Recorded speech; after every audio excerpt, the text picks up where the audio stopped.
was blood bonded to him or one of his lieutenants. He paused. Including your son. Anger, cold and hard, seeped through Matthias's bones. Bad enough William had rejected his birthright after he'd turned the boy vampire and groomed him for a future of wealth and power. Now he'd bonded himself to a rogue Irish peasant. Matthias shoved the photo of Murphy aside and froze when he saw the one underneath it. No mistaking this man. His size, scowl, and tattoos were distinctive, even though the photo had been shot from a distance. Mirren Kincaid has been dead for years. What does he have to do with this? He's alive. The Slayer's alive, and he's bonded to Aidan Murphy, too. There's at least 25 of them in that scathe, near as I can tell. Matthias fixed him with a glare, and Hobb talked faster. They're isolated in that little town. Everybody who lives there seems to be either a vampire bonded to Murphy or a human bonded to one of his vampires. At least 100 all told, maybe more.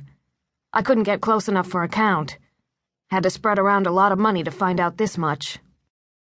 Matthias's mind raced through the ramifications. Shut up and let me think. Have another whiskey. The sounds of a decanter being unstopped, ice clinking in a crystal glass, liquid pouring. The sounds were usually comforting, but with this news, nothing would ease the chill that spread through Matthias as he rose from the desk and stared out the study window at the snowflakes settling on the bare branches and slushy sidewalks illuminated by the streetlights. The average scathe was 4 or 5 vampires strong, and Murphy had bonded more than 25? That wasn't a scathe. It was an army. With his son and the tribunal's most lethal enforcer paying fealty to him, Murphy could be powerful enough to defeat the tribunal if he wanted to. And if they had bonded humans with them. Matthias rubbed his hand over his stomach, flatter now than it had been a year ago when a worldwide pandemic vaccine had resulted in an unexpected change in human blood chemistry. Tens of thousands of humans had died from the virus itself, reducing the vampire food supply. Then came the goddamned vaccine. The blood of a vaccinated human was lethal to vampires. Vampires were starving, and they were getting desperate. All of the tribunal's attempts to counteract the vaccine's effects had failed. Even human blood banks were tainted and unreliable. Yet Aidan Murphy had a town full of apparently unvaccinated humans bonded to him, so no other vampires could feed from them? Bloody outrageous. He turned back to Hobb. You think it's possible to infiltrate Murphy's scathe? Break it up from within?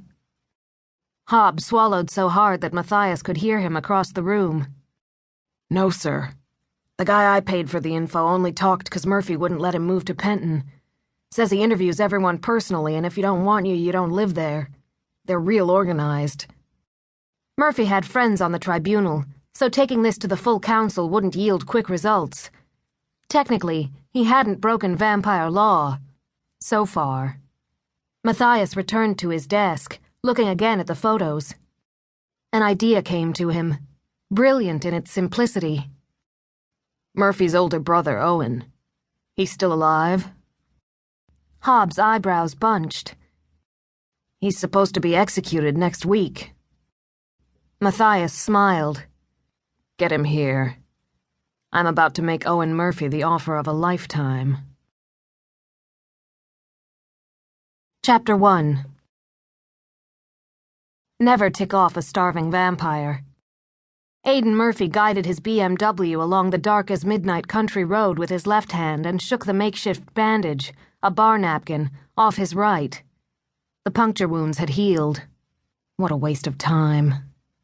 Since the pandemic vaccine had made human blood poisonous to his kind, he'd held dozens of meetings like the one he'd just left, interviewing prospective scathe members for Penton, a tiny ghost town on the edge of nowhere that he'd bought up after life became dangerous for his scathe's unvaccinated humans, a place where his people and their human familiars could live in peace.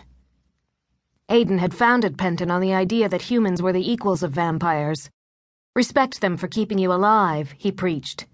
Treat them as family. Don't act like predators. But vampires were growing desperate. Hungry predators suddenly considered his quiet Alabama community of vampires